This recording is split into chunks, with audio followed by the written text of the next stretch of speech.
Okay. Before we get into anything, what would you like to talk about this week? Is anyone having a struggle around your business? We're coming up to a crazy time of year. It's like a day-to-day daily struggle right now with the conversations and the just the way everybody's unstable. But at least look, on a positive note, there is a lot of things happening that stimulates conversation. So Absolutely. So yeah, I can mean, you be more specific about the daily struggle? What's the struggle? And we'll get to um, you, Justin. I saw you unmute. yeah, having to close. It's easy getting into the conversation, and then but finding the people right now is, as far as closing and negotiations, it's just frustrating. Be a little more specific as far as closing, like into an appointment or an ask, or what types of Even in an conversations are appointment you right having? now, even into an appointment, Okay. and then I'm thinking, now that you just said that, I might not be asking as much. We're getting to the ask. What's the number one reason we don't get what we want? Don't do it. We don't ask for it. Don't ask for it. The main reason you don't have appointments, you don't get contracts signed is because you're not asking for it to happen. That's a statistic, right? That's a general statement, not directed at you specifically, Ernie. Mhm. So when I say you, for the most part, guys, I'm talking to all of you, like all of us, right? Um, we need to ask for it. Now, some conversations you have, it might not be appropriate depending on how the conversation goes. But then make a note so the next time you talk to that person, you can steer the conversation in a way to help it be appropriate, right? But what's the number one thing then when somebody raises their hand, so to speak, to buy or sell a house that you should be doing Setting an appointment with them. before the appointment? Oh, qualifying. Get the pre-approval, yeah. Yeah.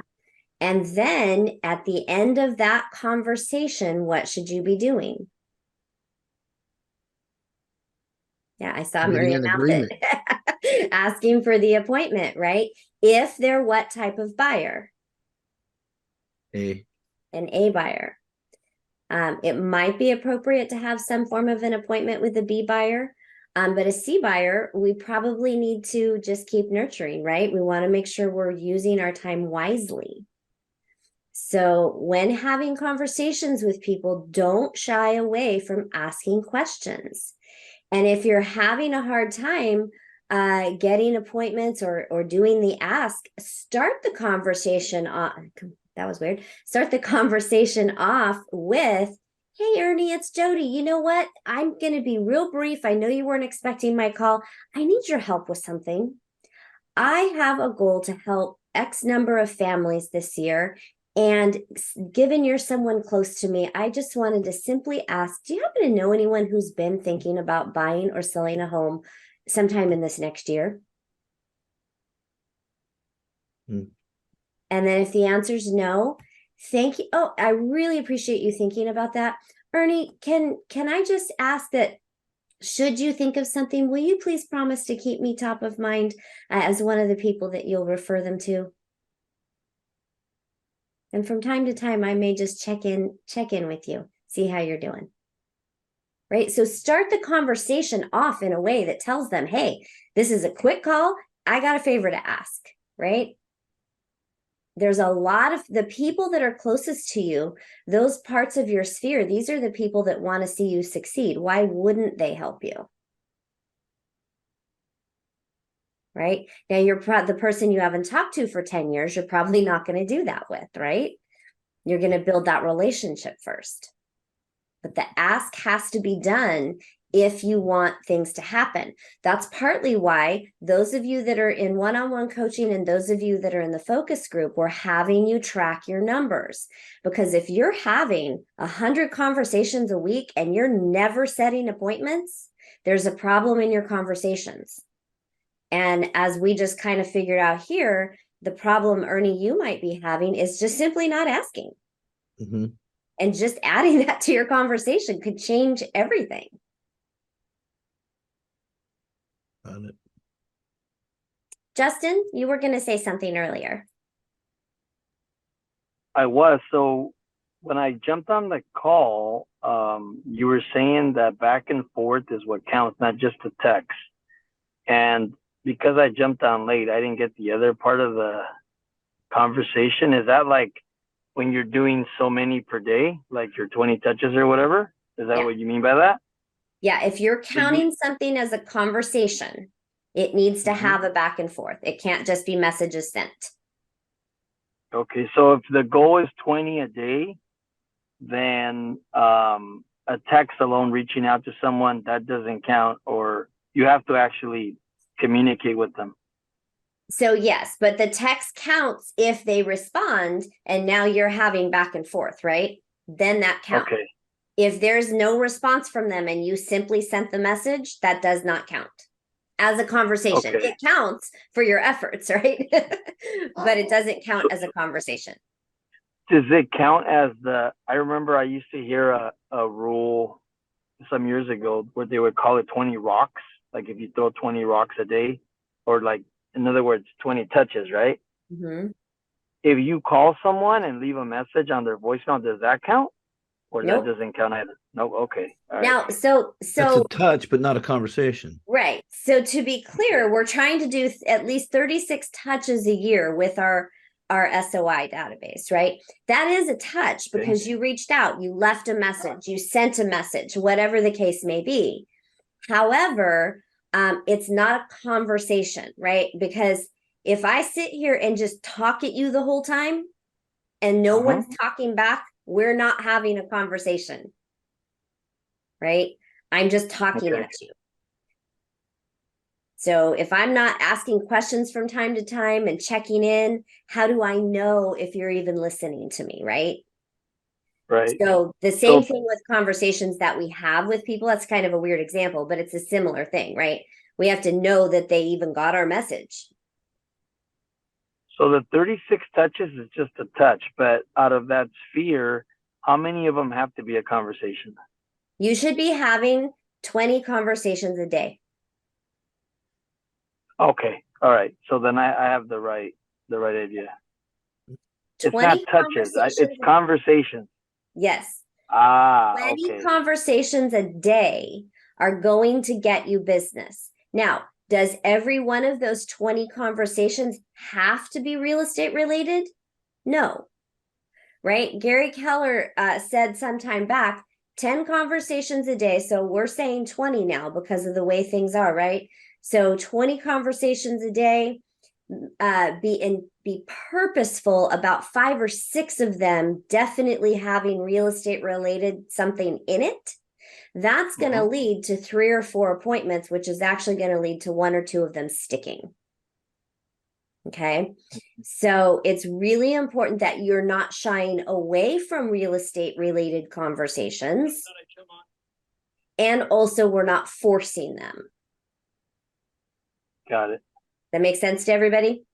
Because if we never have a real estate conversation, we're never going to do real estate, right?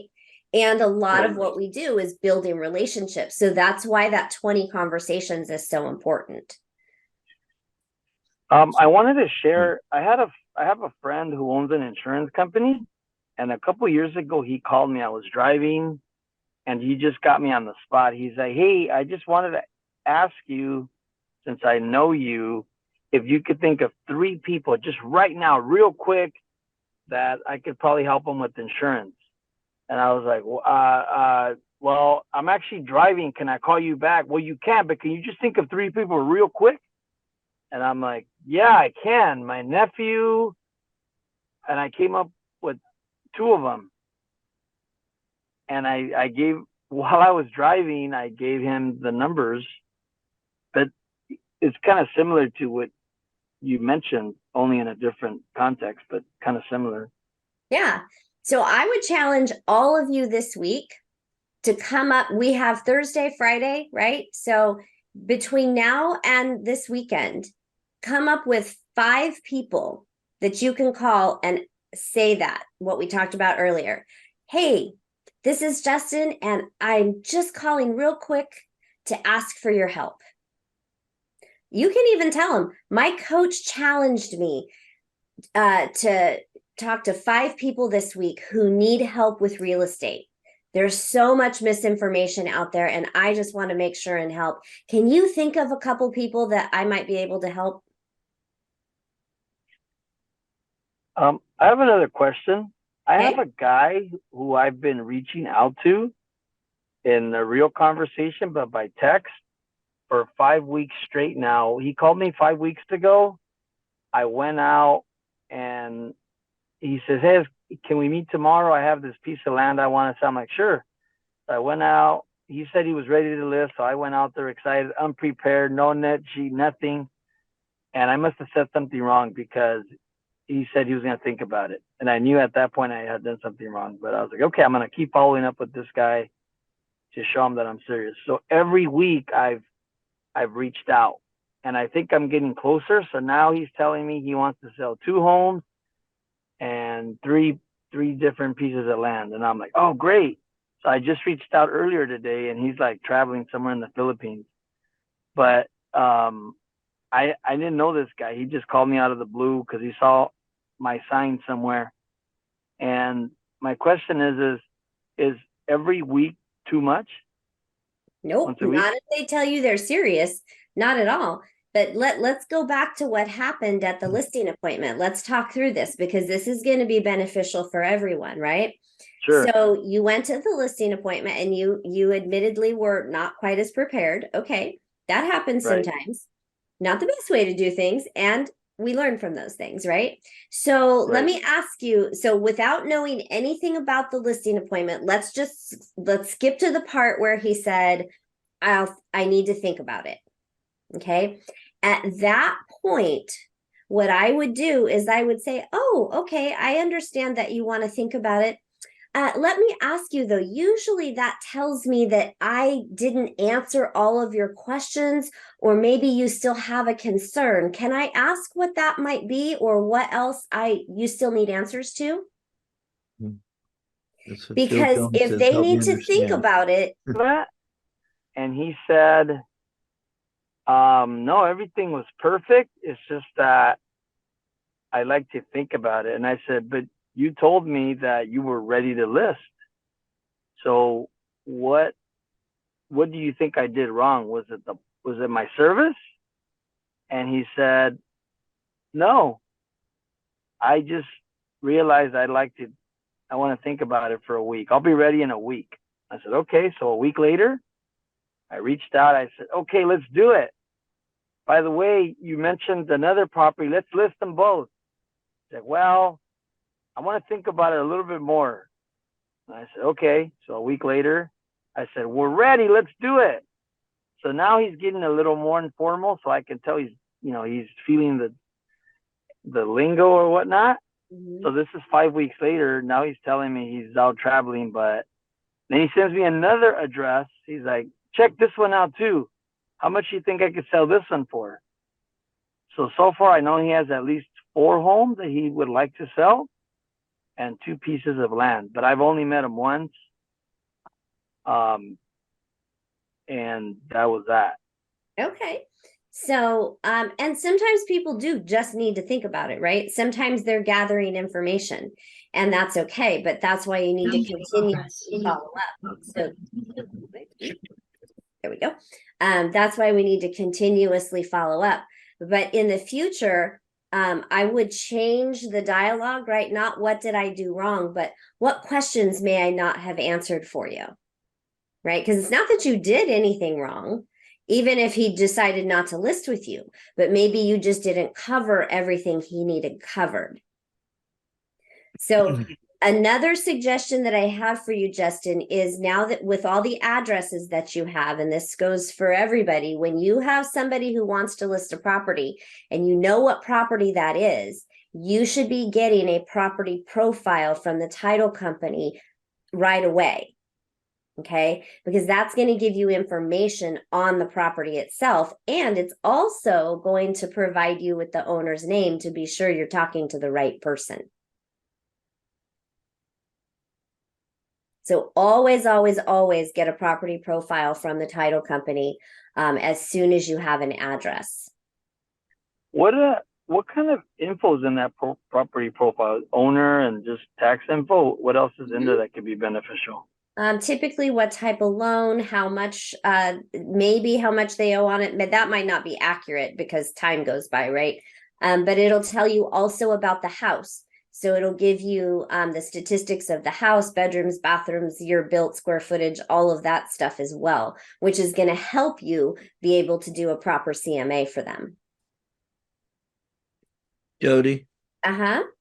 the book, just exactly what to say Mm-hmm. for real estate agents, chapter 30, just out of curiosity.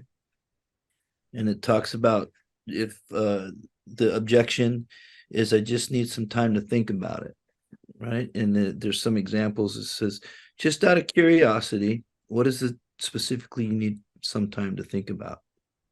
Yeah, I like that. Or just out of curiosity, what needs to happen for you to make a decision about this? So there's like, Can you show the book?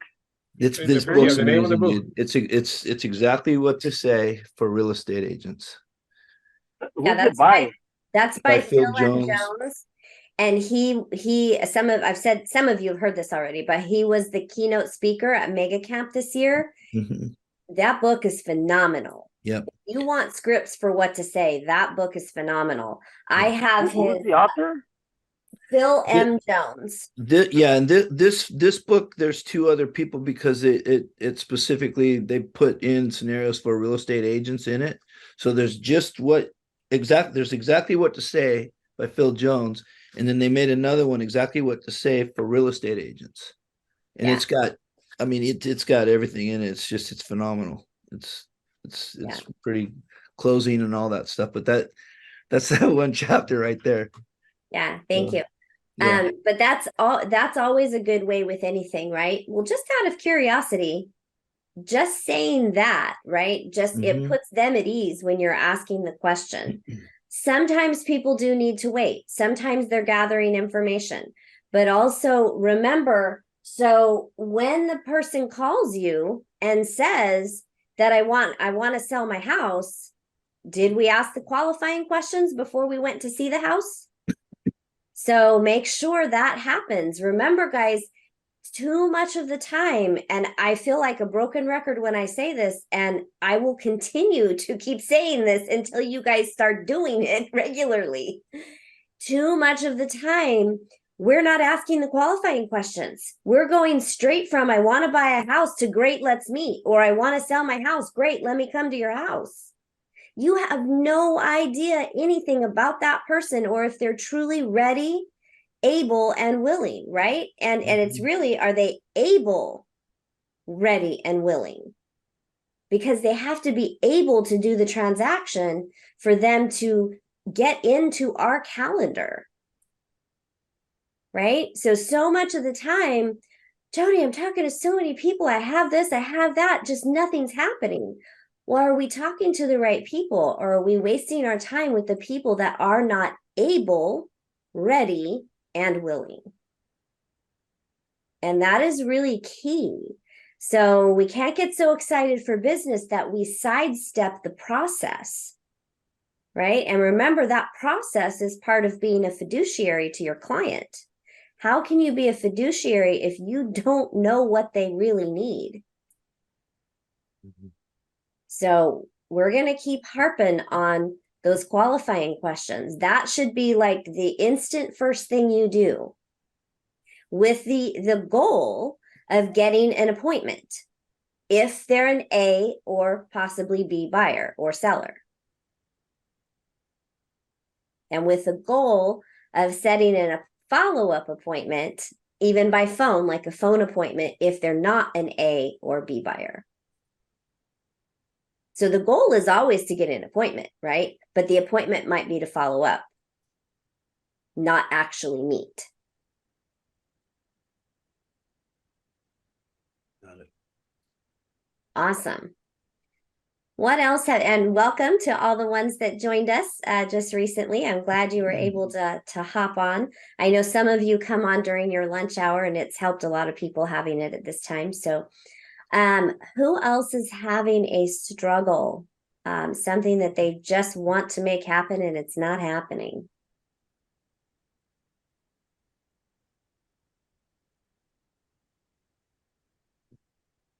Jodi, I have a little bit of a struggle. Okay. I have a house that is mine, but I'm also the listing agent. It's in Porterville. And the escrow, I don't really remember how long it's been, but it's over 30 days, maybe even up to 45 days now. And we had a lot of problems with the lender and the buyer. She works at the post office. They have like quarterly statements or something. Anyway, long story short, she wanted the keys. Now, she wanted me to sign a early, I'm not sure what the form is called, but for me to give her the keys. So in this case, I'm the agent, but I'm also the owner. So I got to make my own decision, but I almost signed it. And then I thought, wait a minute, I'm going to get stuck with the tenant if something goes wrong. She was willing to wire the money, but if something went wrong with the loan, I was almost positive, but I wasn't 100% sure that they'd give her back her money. But now I'm stuck with her if something goes wrong with the loan. So that was a struggle for about 24 hours. I was like, man, what do I do? Should I sign this or not? And I almost signed it. So Yeah. what's been your experience? I never ever recommend giving keys to a buyer until escrow closes. Okay. I'm going to write that down so I never forget.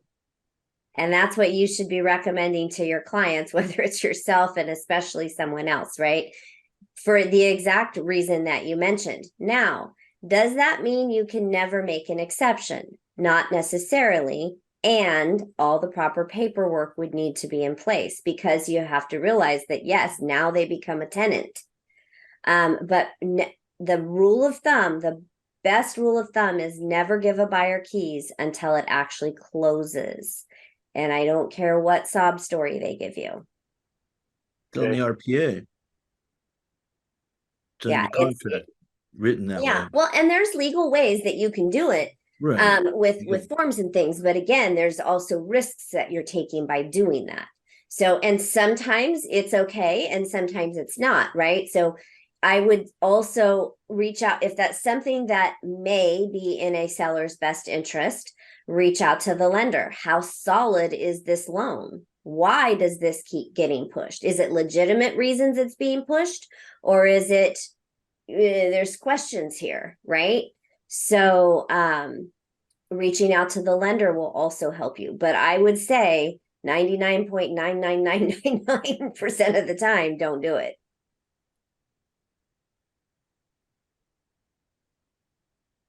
And that's a good question, because there will be things that come up that are sticky like that. But then again, like I said, circumstances may make that answer different. Just like we'll up front, oftentimes we will offer for the seller to stay in possession after close, right, with the rent back. So it could be a similar situation, but you have to know all of the information and details. Make sure it's a good decision. But if you're this close, because it's now pushed to the 13th, right? If you're this close, just that's not that far away. That also will give her, the buyer, will push them to actually make sure things happen for their loan. So what I did, Jodi, is I reached out to the buyer's agent and I said, you know what? I'm not comfortable with the decision. So I would say up your sales skills, or if you'd like me to talk to her, I didn't even know if I could even do that as a seller's agent. Okay. So I said, just up your sales skills, and because I'm not signing the form. Well, be careful how you talk to other agents, okay? Because remember, we need to network and work with other agents like we want to be worked with, right? Because that agent may bring you another buyer down the line, or you may have a buyer that for their listing, and if you just told them to up their sales skills, they may not be wanting to look at your offer. So yeah, no, he took it the wrong way because when I followed up with them, because it was by text, when I followed up with them, he was very short. Yeah, And I thought, I wow, might take okay, that I the just wrong killed way the What? relationship. Yeah. What other way can you take it? if I'm being honest, Justin. I appreciate, but here's the thing, guys. Please don't ever be afraid to share these types of things, right? Because this is how we learn. And especially sometimes if we get into situations that are frustrating, it's really easy to say things that we might not otherwise say or might not be the best thing to say. So be really careful. If you're sending a text to somebody, reread it before you send it. Add an emoji to add your tone, right? Because Okay. now if you had said, hey, you might want to up your sales skills, laughy face, that might Yes. not have, I still wouldn't say that, but that wouldn't have come across as bad as you need to up your sales skills, right? So it's not Yeah. about that. It's just about explaining your situation. It's up to that agent how to handle his client, right? And if you think he needs help with his sales skills, then try to recruit him to Keller Williams, get him in the program, and let's help him.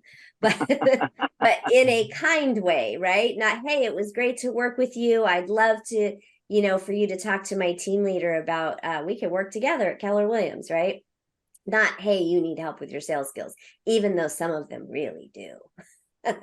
So be careful, because remember, part Yeah. of our networking with other agents is going to set the tone for future relationships. No, I I know. have agents, if they want to bring me an offer, I would cringe to have to work with them because of I'm gonna need experience. help there for sure. I think I'm gonna need help there because I could be the nicest person, but I could be very blunt. So So here's yeah, thank you for here's the my advice. advice to people that feel that way. And because you're not the only one, I promise you, take a minute, think about what you're saying. How would you react if someone told this to you? Right. Right. And do you even know anything about the agent? If they're a brand new agent and that's how we talk to them, versus if they're a 20-year veteran, and not that we should say that to them, but we've got to give grace sometimes too, because I promise somewhere along the line, we are all at some point going to make a mistake and need that grace. So we Yeah. need to make sure that we're giving it. We've all been in that position, myself included. So let's make sure we're being careful how we talk to the agents. Yeah, and you can. I've always found that in a lot of situations you just make policy the bad guy. Just say, well, the RPA reads this, and I don't give. I really never give keys to anybody until the transaction's closed. Sorry. Yeah. And you just say, I'm not comfortable with that. You know what? We're going to close in just a few days. It's 4 days away, right? So, I'm sorry, I'm just not comfortable with that. They were hoping it was going to close this week, so they were wanting to move in over the weekend. Well, it didn't, so they're just going to have to wait. Yep, because anything can happen. God forbid that These are all good things to bring up, though, guys, because it's learning experiences for everyone, right? So please, I love the transparency, and I love the fact that you guys are willing to talk about this stuff, because that's Do you want another one? okay. If you're ready to be coached on it. Yep. Yeah. So I have a listing. It's a lot. And I've had it for like maybe 5.5 months. So we have a 6-month contract, and I get a call like 5 days ago, and it's a guy that says, hey, I'm calling you about this lot. I'm a mechanic and I'd like to build on it. I was like, great. Wow. Where were you at 5 months ago? Right. And he's like, yeah, I think I could give 20 grand down and maybe I can have the owner carry. No, let me back up. So here's what I've learned through the Keller Williams meetings is, instead of blabbing all this information down their throat, find out and ask questions. So I asked, well, how much money do you have? He said, I have 20,000. So previous to this training stuff, I would have said, well, you don't have enough money. But instead, I'm learning to change how I say things. So I'm like, okay, well, 20,000, that's great. That's great. So check it out. You have 20,000, it's a lot. It's going to be hard to get a loan. But what if we get the owner to carry the 130,000? He's like, well, would he be willing to? I said, I don't know. But guess what? If we don't put an offer, we won't know, right? So he's like, yeah, I could pay it off in a year probably. Okay, great.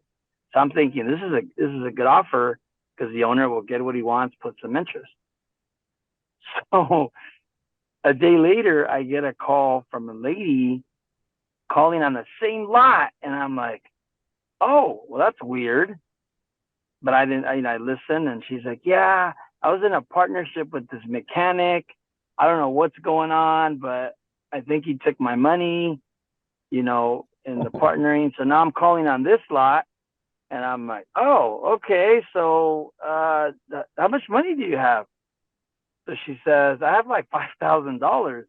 So here again, right? I could have said, you don't have enough money. I was like, oh, that's great. So do you want us to put an offer where the owner could carry the remainder for a few years? Oh, I'm not willing to do that. I'm only willing to pay 10,000. I'm like, oh, wow. Well, that kind of gets you out of I don't think you'll go for a $10,000 offer.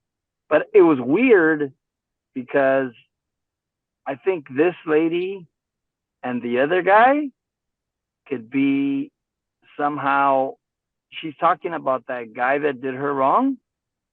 And I'm the agent over here saying, okay, well, do we even have a serious buyer? Mm-hmm. Yeah. So I don't know if I explained that correctly. You did, and that does sound a little fishy to me. Here's something that to be aware of, guys. There's been a lot of spammy stuff going on about lots, in particular, vacant land. Mm-hmm. So if anybody's dealing with vacant land, please do your due diligence when people are calling. Okay. So first of all, somebody wants, and this goes for any property, right? This is why it's so important when somebody wants to sell their property, house, land, or otherwise, right?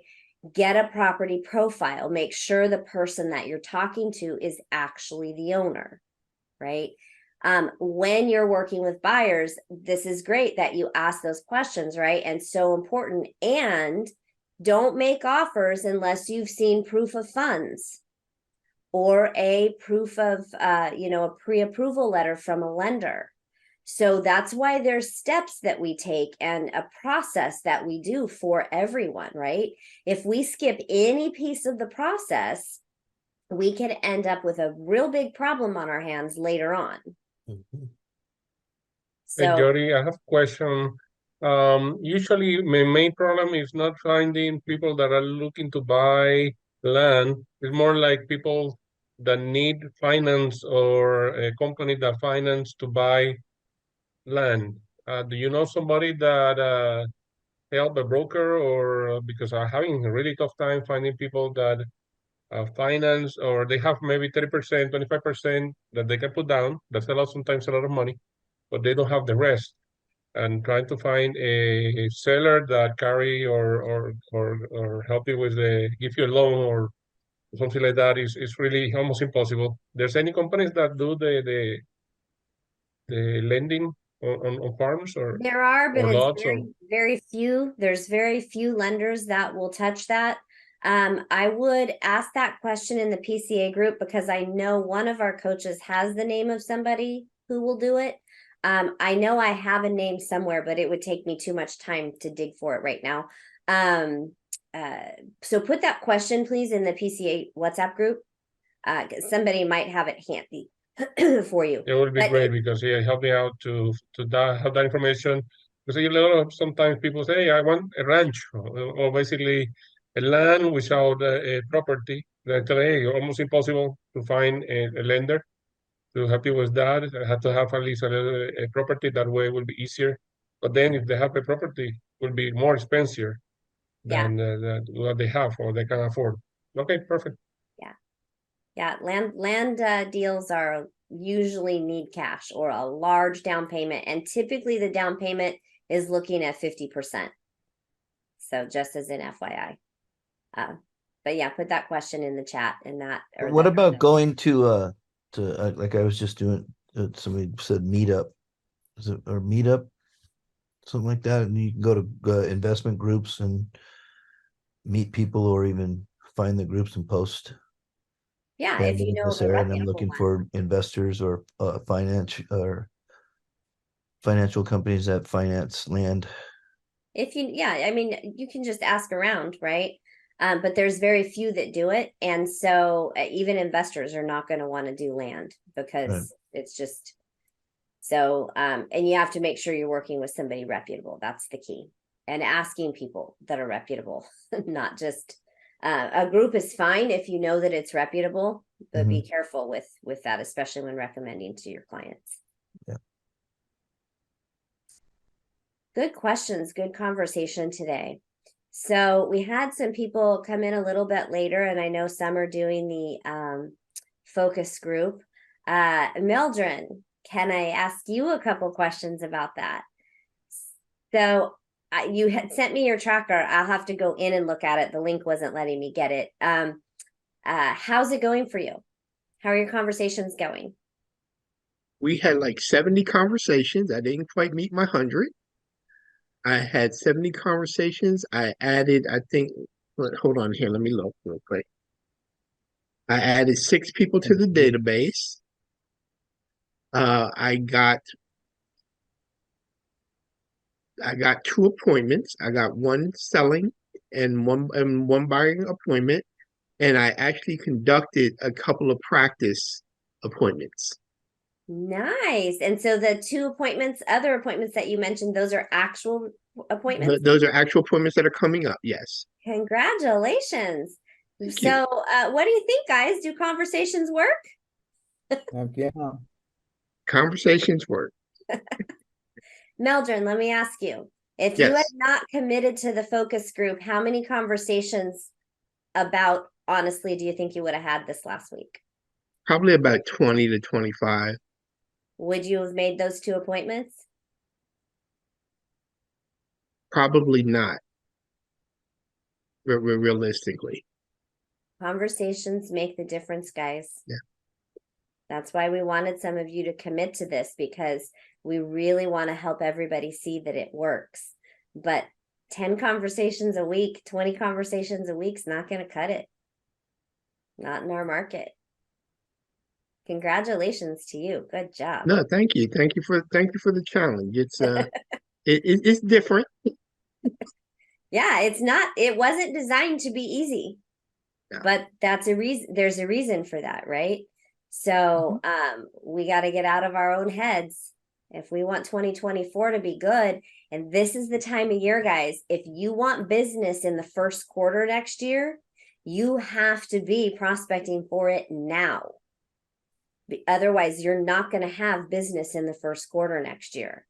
So you've got to step up your efforts now. While the rest of your fellow agents are going to sleep and shopping and doing everything else and not working, there's a lot of business out there. So use that as an opportunity, right? Go get the business everyone else is going to leave on the table because they don't want to work this time of year or work as hard as they should be working.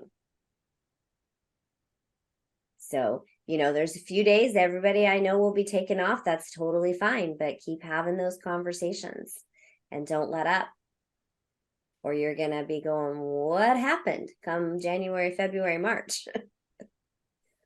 Remember, what we do today shows up 90 days from 90 days from today. So we can't wait till January to start working on next year. I have to be honest. I was on the Ask a Coach last night, and there's something now that scares me more than even talking to people. One of one of our colleagues was talking about contract issues that she had run into. Now I know I really need to go in and understand these contracts after I heard her story last night. Yeah, you guys should not be writing contracts if you don't know what they say. Oh right? yeah, that. And send them to us to look at before you have your client sign them. We're going to look at them, right? So, and help you through it. But it's very important. All of you should by now, all of you that are here should have read every one that we have, every one of the standard ones. If you have not done that, go into the PC toolkit and go down the list of sample documents and read them, because it's very, Rick. Yeah, on that note, I think I need to share something that I'm going through today with a client. It's been a difficult listing. Anyways, we got a couple of offers and we countered them back. And through that process, we found out that one family has children, the other family doesn't. And she chose the family that had the children. And that's discrimination. That's like saying, hey, I don't want the German guy in my house. It's just the same thing. And I would have thought, wow, that's great. Get the kids in here. There's a lot of kids in this neighborhood and stuff. It's discrimination. And so we can't be a part of that at all. And it became difficult pretty quickly. And anyways, read that fair housing and discrimination part in the contract. It's pretty important. You can't discriminate for any reason at all. It's all the same. To knowingly choose someone because of a certain familial or any other of those statuses is a fair housing violation. So did she disclose to you that's why she chose them? Yeah, and well, basically how it happened without it was an old school agent that kind of presented to me, hey, this little family would love to get in here. Please just let her know this and that and the other thing. And I did. I didn't pick up that just doing that is like wrong. Like I was a part of this. I'm like, oh my God. So I expressed that to her, and now she's accepting that offer over a secondary offer that was actually for more money. So if this thing were to turn around and go to court, it would be bad news for her. And so I explained it to her before this happened, and she wanted to do it anyways. So she's, I don't know what to say. It's just got to be very careful. Absolutely. A seller is going to make whatever choices the seller is going to make, but we have to make sure that we're not a party to any of that, right? And so, and I get where it can be super easy to fall into that conversation. And again, Rick, thank you for being vulnerable and sharing that, because this is something that helps everyone, right? We may not even realize that. Remember, we've talked, many of you have heard us talk about the so-called love letters. We do not do those anymore for that reason, because it is potentially a fair housing discrimination, a violation to that, right? That's passing on information that an agent tells you is the same thing. It may not be in writing, but it still accomplishes the same purpose. So if an agent tries to give you a letter or tries to tell you something about the clients and why they really want to be in, well, that's great. I will present the offer. I will not disclose any of that information to my seller. I will just present the offer, and so that they can make a decision based on your actual offer. And not only that, but like now I feel like she's picking the wrong offer because of other circumstances going on with the loan, where she actually needs this to close a little sooner than it will with this other one because of the loan that is involved with it as well. And the offer that we did not accept, which I suggested we should accept, would have closed in time to avoid issues down the line for her. And I just feel like totally responsible for everything, because I went ahead and passed that information along thinking I was helping, I should say. And I absolutely was not. It was the wrong thing to do. Well, you can pass on that my seller needs it to close, would prefer to close by a certain time, right? No, I did that. I'm saying what I passed on about the family and the children, thinking I was helping all sides, trying to do the right thing. I should have not done that at all. Yeah. We have to remember, it's so easy, as especially people that do truly come from contribution, right? We have to remember, though, our fiduciary duty is to our client, not to, if we're a seller, if we're representing the seller, we do not have a fiduciary responsibility to the buyer, right? Ours is to the seller. And so we do everything that is best for the seller, and vice versa if we're representing the buyer. Finding out, things that we can put in our offers to help is fine. Price and terms and those types of things. But anything outside of that isn't just a gray area. It's an absolute no-no. Thank you for sharing that, though, because that's a learning experience, and it's an easy one to fall into the trap of, especially when just through conversation. All right, guys. So, what is your challenge today for the rest of this week?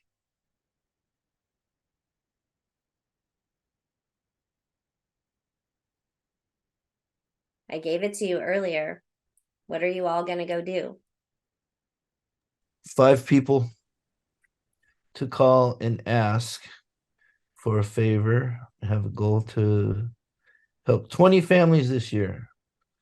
Who do you know that might be buying or selling or even investing in a home in the next couple months or this year?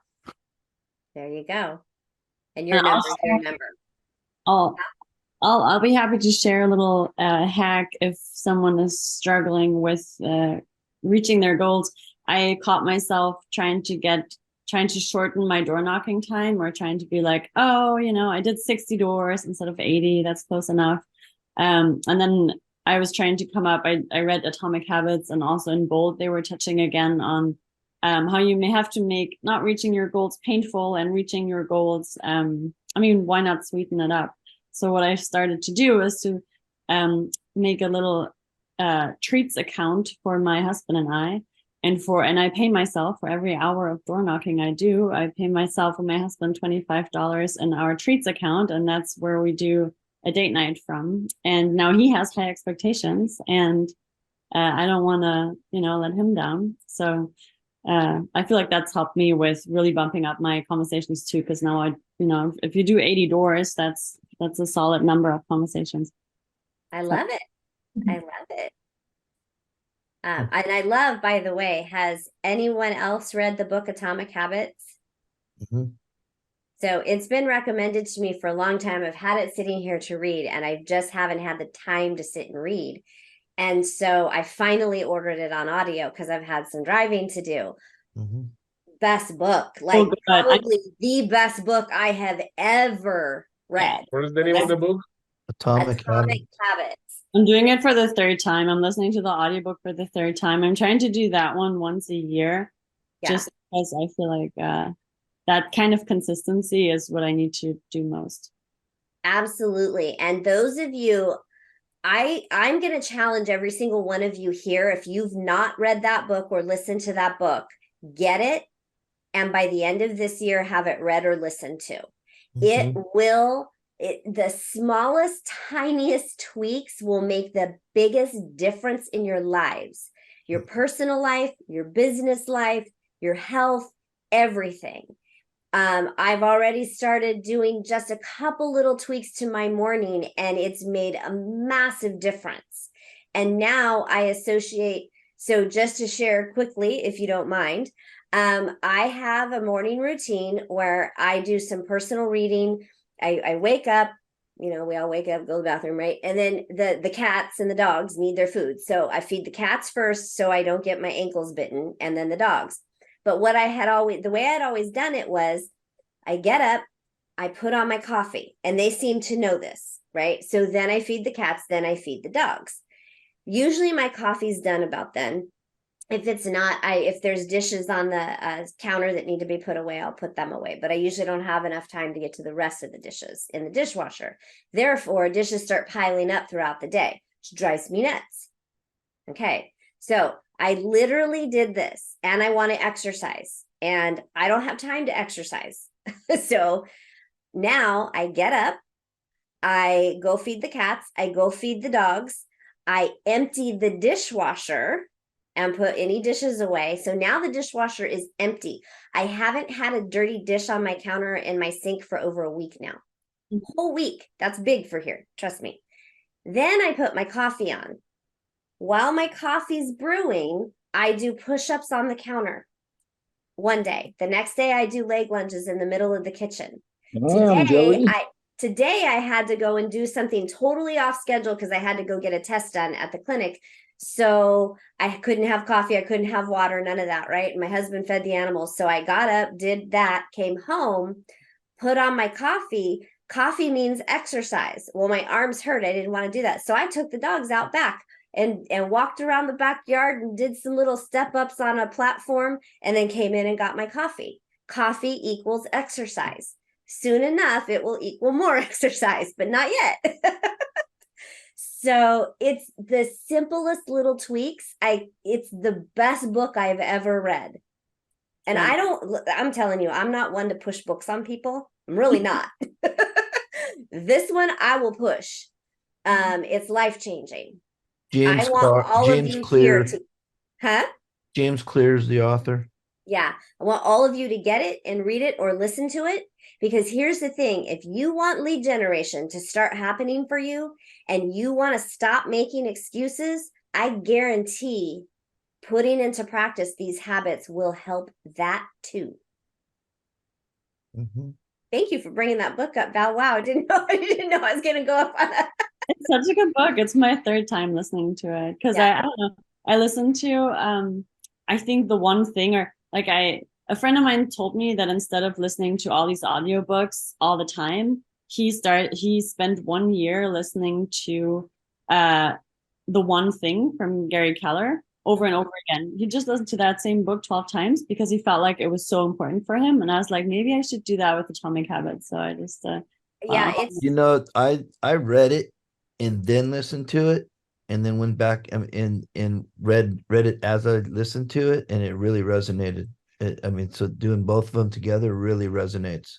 I actually would go so far as to say, I feel like if you listen to this one, you'll get more out of it than just reading it. And this is what sometimes the authors can be blah, blah, blah, blah, blah, right? This one's not.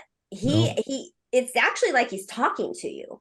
So it makes it enjoyable to listen to. So if I'm in my car for 5 minutes or 5 hours, I've been listening to this. Yeah. Thanks for bringing that up. All of you have a second challenge for the rest of this year. Go get Atomic Habits and listen to it. Your life will be different next year. I promise you. And I'm not a book pusher. And then if you haven't read or heard The One Thing, you need to do that. It's my opinion. The One Thing is really good too. Yeah, absolutely. If you need a reading list for your education, for your business plans, MREA, One Thing, Shift, Atomic Habits.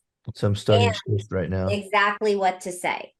Those are the 5 books you need to have on your list for this year. But start with Atomic Habits if you haven't read any of them, because that will help you with the rest of it. Okay, guys, we've got like 2 minutes. Any last questions, comments, thoughts, ahas before we go? Mariana? I'll add one more book on that for you guys. So I read he has The Power of One More. And that is such an amazing book. That one I have read like 3 times already, and I'm like getting ready to read it again. But it just kind of helps you to like push for more instead of just, like she did the door knocking up to 60, just push for one more, or another like street or one more something, and by the end of, your goal, you're already reached way more than just the one more, So I wanted to add that to that list because it is amazing. And they do have it on YouTube or audiobook. So it's awesome. Thank you. I love that. All right, guys. Can't wait to hear about your reach outs next week and that everybody got the book. Have a great week, everyone. Thank you, everybody.